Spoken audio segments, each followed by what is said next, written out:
Hello guys, good morning. मैं doctor Gopal Sharma एक बार पुनः इस पॉलिटिकल साइंस क्लासेस में आपका हार्दिक स्वागत करता हूं, हार्दिक अभिनंदन करता हूं।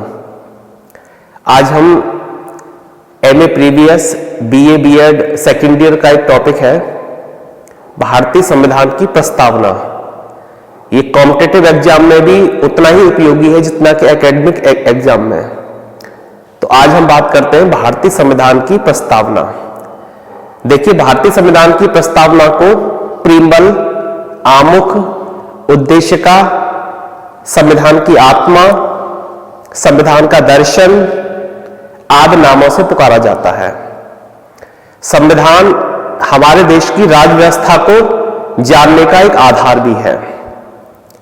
तो आज हम बात करने वाले हैं इस क्लास के अंतर्गत भारतीय संविधान की प्रस्तावना या प्रीम्बल। भारतीय संविधान की प्रस्तावना,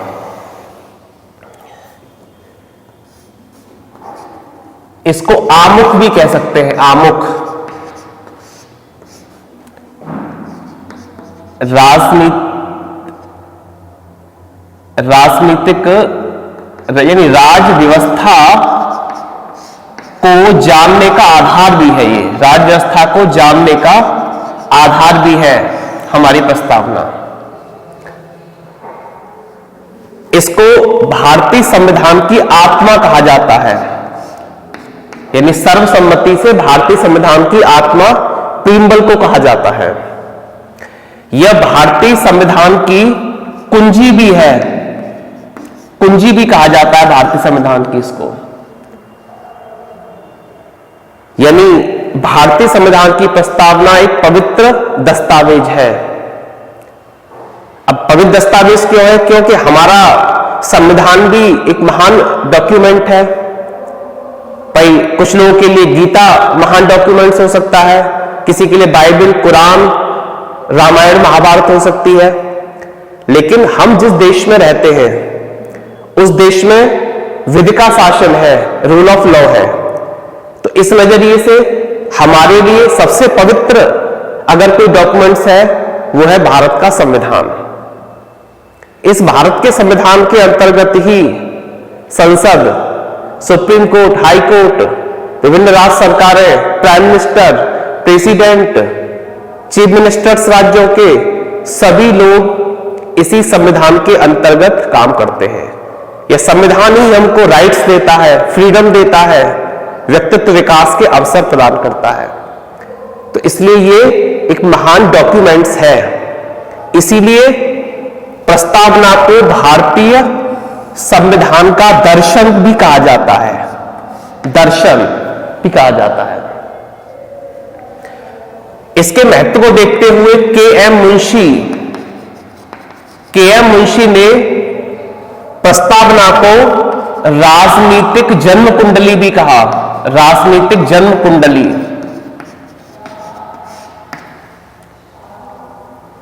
ब्रिटेन के एक विद्वान है जिनका नाम है अर्नेस्ट बार्कर। अर्नेस्ट बार्कर के सामने जब संविधान की एक प्रति लेकर भारतीय संविधान निर्माताओं ने दिखाई तो उन्होंने संविधान की सबसे पहले प्रस्तावना को पढ़ा और प्रस्तावना को पढ़कर उनके मुंह से निकला एक्सीलेंट कॉन्स्टिट्यूशन। ये तो अनुपम संविधान है। क्योंकि उन्होंने बताया कि एक डेमोक्रेटिक कंट्री के कॉन्स्टिट्यूशन में जो बातें होनी चाहिए वह भारत के संविधान की प्रस्तावना में है। उन्होंने भी तारीफ की। संविधान का सबसे कीमती अंग बताया किसने? भार्गव, एक विद्वान है, भार्गव ने संविधान का सबसे कीमती अंग इस प्रस्तावना या प्रीम्बल को बताया। यदि प्रस्तावना संविधान का आधार स्तंभ है तो उस आधार स्तंभ पर जो महल के रूप में काम करता है वो संविधान करता है।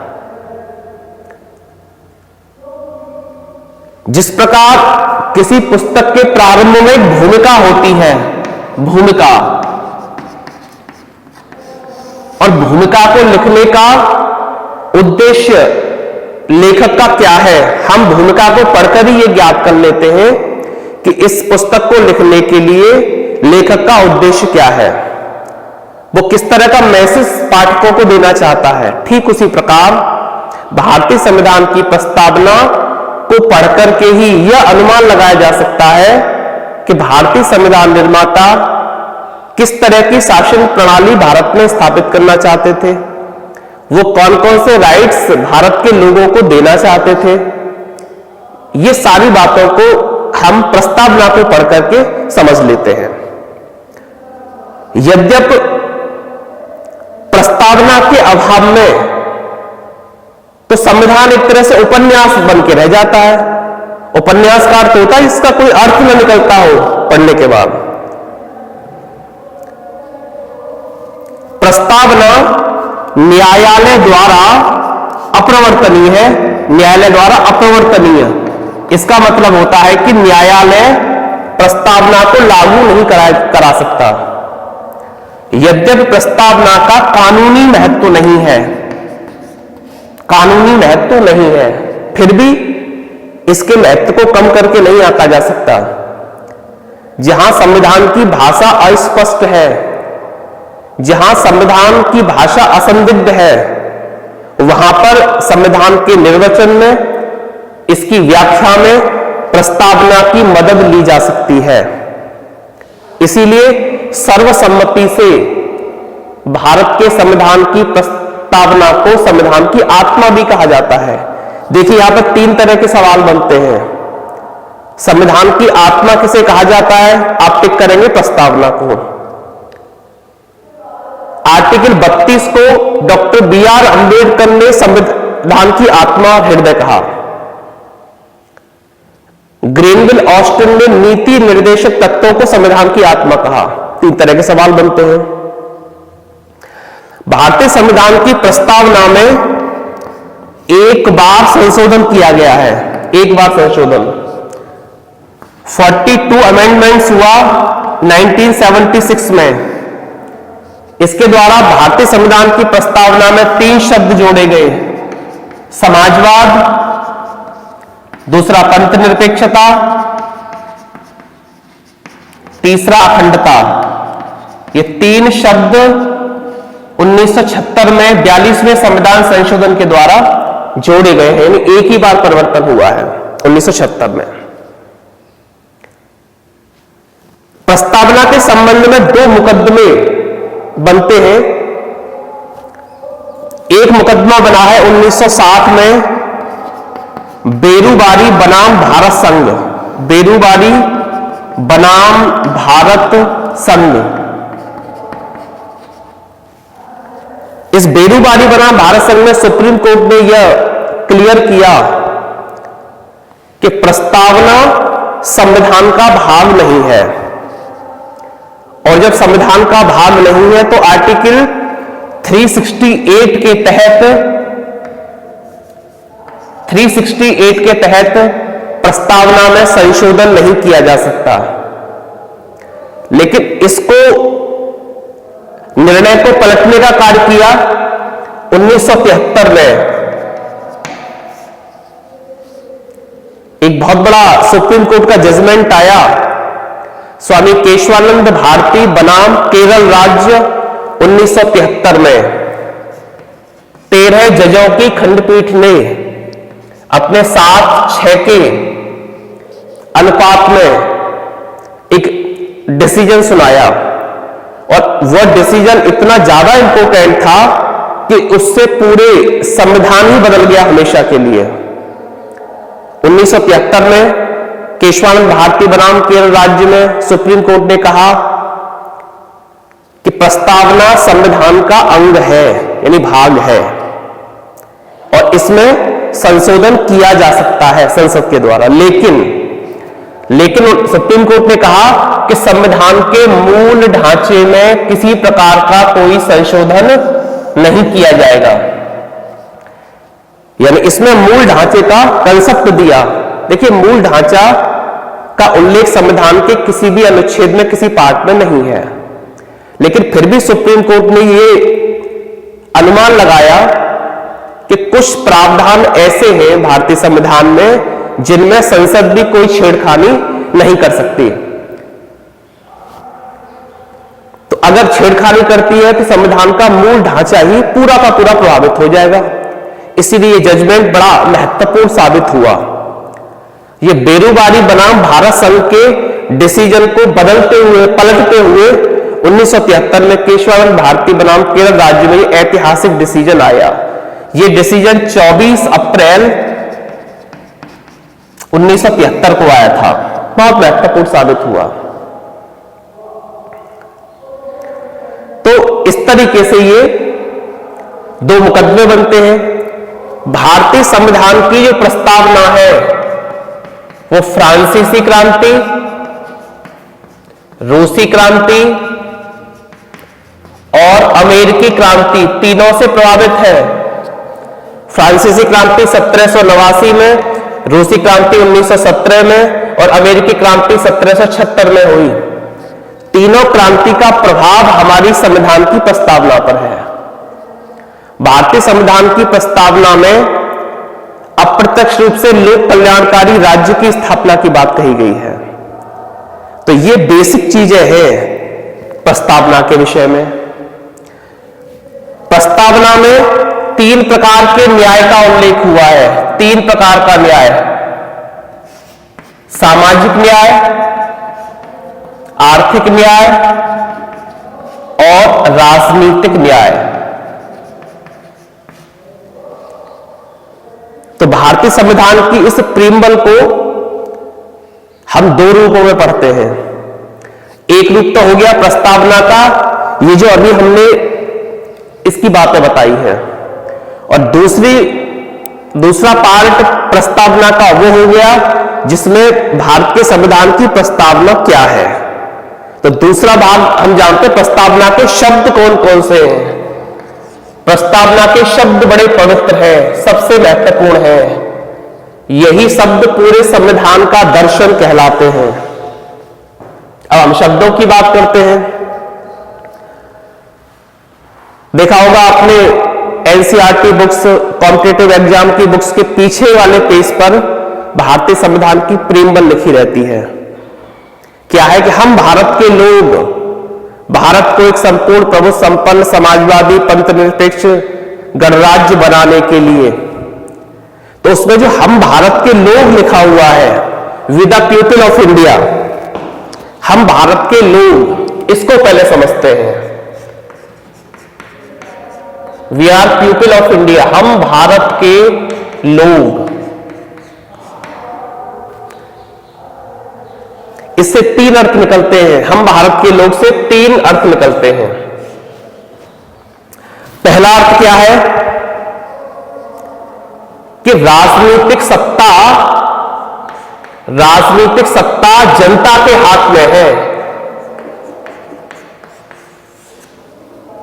हम भारत के लोग से 3 अर्थ निकलते हैं। पहला है राजनीतिक सत्ता जनता के हाथ में है, और दूसरा निकलता है कि संविधान निर्माता जो थे वो संविधान निर्माता जनता के प्रतिनिधि थे। 389 सदस्य चुने गए थे संविधान सभा में।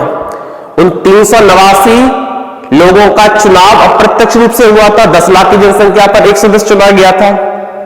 तो जो संविधान निर्माता जो 389 थे वो जनता के प्रतिनिधि थे, यह भी तय किया गया है।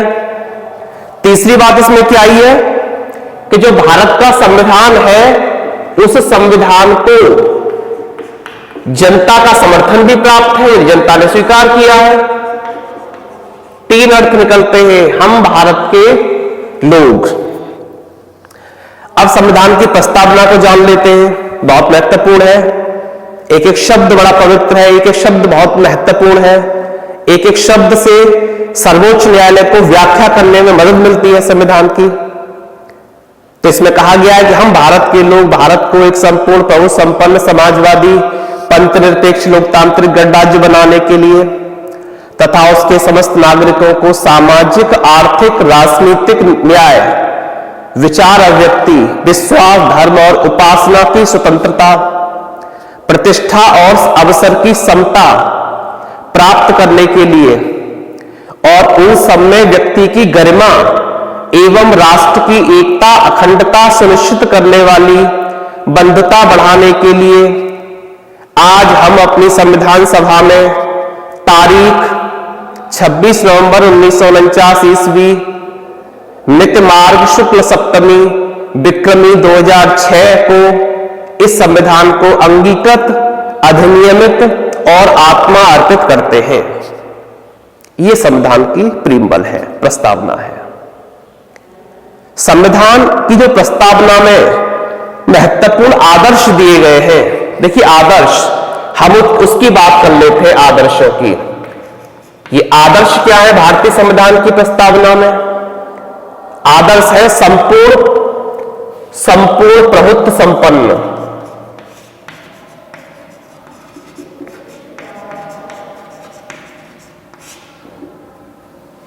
आदर्श क्या है? संपूर्ण प्रभुत्व संपन्न, समाजवाद, पंथनिरपेक्षता, लोकतंत्र, गणराज्य, सामाजिक न्याय, राजनीतिक न्याय, आर्थिक न्याय और इन सबसे बढ़कर व्यक्ति की गरिमा, जो बहुत महत्वपूर्ण है। तो ये आदर्श है भारतीय संविधान की प्रस्तावना के, ये आदर्श है भारतीय संविधान के। इन आदर्शों को हम एक बार समझ लेते हैं। संपूर्ण प्रभुत्व संपन्न क्या है? संपूर्ण प्रभुत्व संपन्न का मतलब है कि भारत अपने आंतरिक और बाह्य मामलों में पूरी तरह स्वतंत्र है। 15 अगस्त 1947 को भारत को संप्रभुता मिली, अर्थात भारत अपने आंतरिक और बाह्य मामलों में पूरी तरह स्वतंत्र है। वह अपनी गृह नीति और विदेश नीति का निर्माण कर सकता है। यदि 15 अगस्त 1947 से पूर्व भारत एक राज्य नहीं था, तो 15 अगस्त 1947 से 25 जनवरी 1950 तक भारत की स्थिति डोमिनियन स्टेट की रही है। डोमिनियन स्टेट का मतलब है कि शासन तो भारत का, लेकिन कानून ब्रिटिश सरकार का। यानी 1935 के भारतीय शासन अधिनियम के अकॉर्डिंग भारत का कानून चल रहा था। तो भारत की संविधान का आदर्श क्या है? संपूर्ण प्रभुत्व संपन्न संविधान। दूसरा आदर्श है समाजवाद। समाजवाद, इसको जानते हैं समाजवाद क्या है? देखिए, समाजवाद का मतलब होता है पूर्ण राष्ट्रीयकरण। यह गरीब का दर्शन है। भारत में पूर्ण राष्ट्रीयकरण संभव नहीं है, यदि भारत का समाजवाद सोवियत संघ के समाजवाद से भिन्न है। हमारे यहां पर समाजवाद को मिश्रित अर्थव्यवस्था के तौर पर देखा गया है। हमारे यहां पर पूंजीपति को भी उतना ही सम्मान है जितना ही निम्न वर्ग को है। तो समाजवाद गरीब का दर्शन है। यह सामाजिक न्याय की स्थापना करता है। यह उत्पादन और वितरण के साधनों पर सबके समान अधिकार की बात करता है। भारत में कांग्रेस ने 1955 के तमिलनाडु के आवाडी सम्मेलन में समाजवादी लक्ष्य निर्धारित किया। तो आज भारत में समाजवाद लोकतांत्रिक समाजवाद के रूप में मौजूद है, जिसकी शुरुआत पंडित नेहरू ने की थी। तो आज समाजवादी व्यवस्था को लागू भी किया गया है विभिन्न पंचवर्षीय योजनाओं के माध्यम से।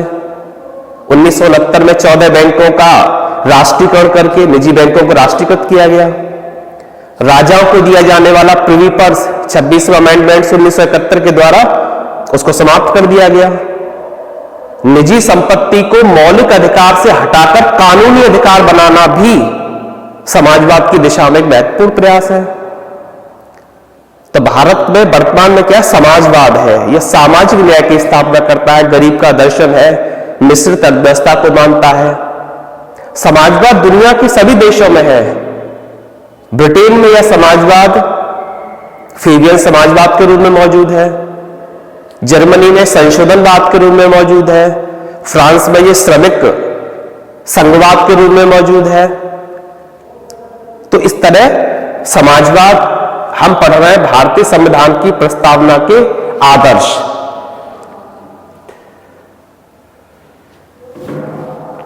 समाजवाद ये हो गया। तीसरा आदर्श की बात करते हैं पंथ निरपेक्षता। पंथ निरपेक्षता यह मूल संविधान में नहीं थे। हमने बताया था 42वां संविधान संशोधन हुआ था 1976 में, और इसके द्वारा इस शब्द को जोड़ा गया था, यह भी जोड़ा गया था और यह भी जोड़ा गया था। पंथ निरपेक्षता का मतलब है कि भारत का अपना कोई निजी धर्म नहीं होगा, यहां सभी धर्मों को बराबर महत्व मिलेगा। पंथ निरपेक्षता और धर्मनिरपेक्षता ये दो शब्द है। तो भारत में सकारात्मक पंथ निरपेक्षता है, ये है भारत में। भाई कोई व्यक्ति धर्म से तो निरपेक्ष हो ही नहीं सकता। धर्म संस्कृत की ध धातु से बना है, यानी धार्यति इति धर्म, अर्थात जो धारण किया जाता है वो धर्म है। तो धर्म का मतलब एक तरह से कर्तव्य पालन है।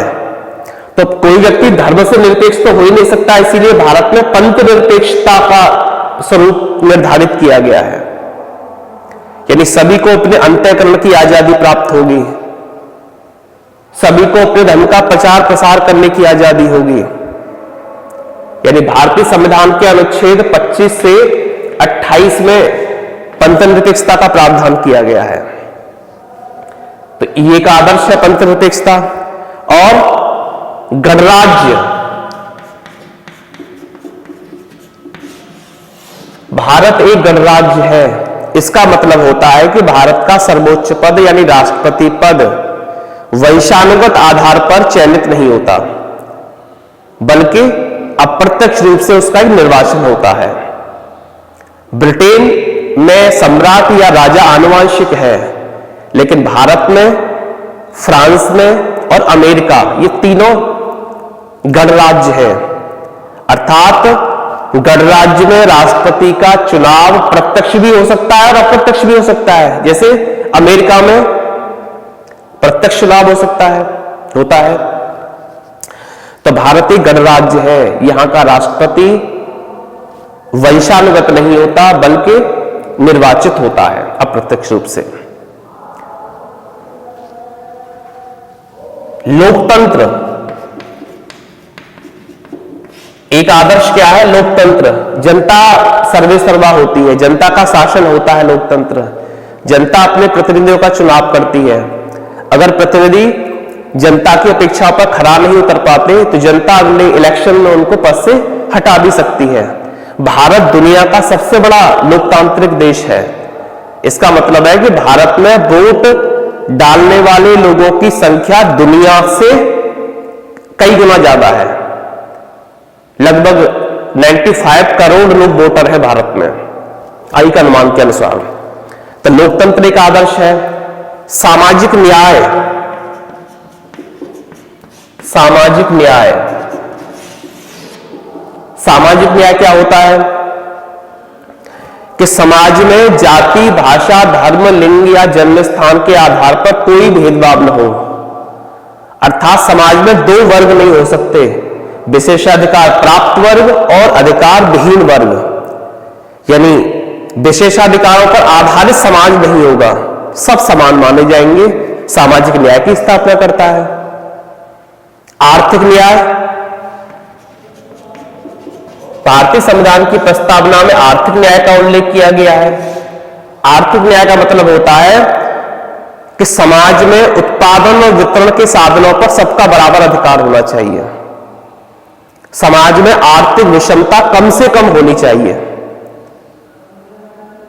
सबको अपनी न्यूनतम बुनियादी आवश्यकताओं की पूर्ति सुनिश्चित होनी चाहिए। यह आर्थिक न्याय है। राजनीतिक न्याय क्या है? राजनीतिक न्याय सभी लोगों को जाति, भाषा, धर्म, लिंग, जन्मस्थान के आधार पर भेदभाव न करते हुए सबको वोट डालने का अधिकार, सबको सार्वजनिक पद प्राप्त करने का अधिकार, सबको विचार अभिव्यक्ति की स्वतंत्रता, सभी को संघ या संगठन बनाने की स्वतंत्रता, सभी को उचित मंच पर अपनी बात कहने का अधिकार, ये राजनीतिक स्वतंत्रता है। राजनीतिक न्याय की स्थापना करता है। सबसे महत्वपूर्ण व्यक्ति की गरिमा। व्यक्ति की गरिमा,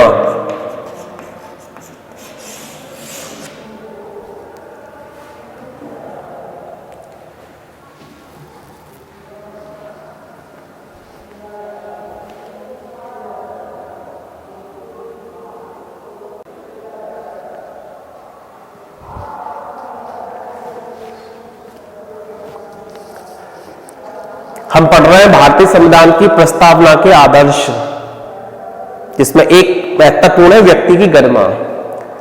देखिए, संविधान सभा में जब संविधान की इकाई या शासन की इकाई गांवों को बनाने की बात चली, तो डॉक्टर बी.आर. अम्बेडकर ने स्टेटमेंट दिया कि हम शासन की या संविधान की इकाई गांव को नहीं बनाएंगे, हम शासन की इकाई व्यक्ति की गरिमा को बनाएंगे। क्योंकि डॉक्टर अंबेडकर का मानना यह था कि गांव में केवल स्थानीय हित की बात सोची जाती है। गांव सांप्रदायिकता और ज्वेलसी के कुंड है एक तरह से, इसीलिए गांव को शासन या संविधान की इकाई न बनाकर व्यक्ति की गरिमा को शासन की इकाई बनाया जाता है। तो इस तरीके से भारत की संविधान की प्रस्तावना एक महत्वपूर्ण डॉक्यूमेंट्स है, जहां संविधान की भाषा क्लिष्ट है, अस्पष्ट है, संदिग्ध है, वहां संविधान की निर्वचन में, उसकी व्याख्या में न्यायाधीश प्रस्तावना का सहारा लेते हैं। प्रस्तावना के द्वारा भारत में अप्रत्यक्ष रूप से लोक कल्याणकारी राज्य की स्थापना होती है। इसीलिए भारतीय संविधान की प्रस्तावना को संविधान का आमुख, संविधान का दर्शन, संविधान की आत्मा, संविधान की कुंजी कहा जाता है। डॉक्टर सुभाष कश्यप जो संविधान विशेषज्ञ हैं, वो कहते हैं कि अगर प्रस्तावना आधार स्तंभ है तो संविधान उस आधार स्तंभ पर निर्मित एक महल है। जिस प्रकार सरल अर्थों में और समझ सकते हैं आप, जो संबंध नींव और मकान में है, जो संबंध फल और वृक्ष में है, जो संबंध शरीर और आत्मा में है, ठीक वही संबंध प्रस्तावना और संविधान में है। प्रस्तावना हमारे लिए एक महान डॉक्यूमेंट्स है कि भारत में विधि का शासन है। जिस प्रकार लोगों के लिए गीता, बाइबल, कुरान, रामायण, महाभारत पवित्र दस्तावेज होते हैं, ठीक उसी प्रकार हमारे देश के लोगों के लिए प्रस्तावना या संविधान एक इंपोर्टेंट डॉक्यूमेंट्स है, और इसी के अनुसार हमको राइट्स प्राप्त होते हैं। इसी के अनुसार देश की सरकारें, व्यवस्थापिका, कार्यपालिका, न्यायपालिका संचालित होती हैं। तो ये एक तरह से महत्वपूर्ण टॉपिक है। तो आज संविधान की प्रस्तावना में इतना ही। Thanks for watching. Thank you very much. Thank you.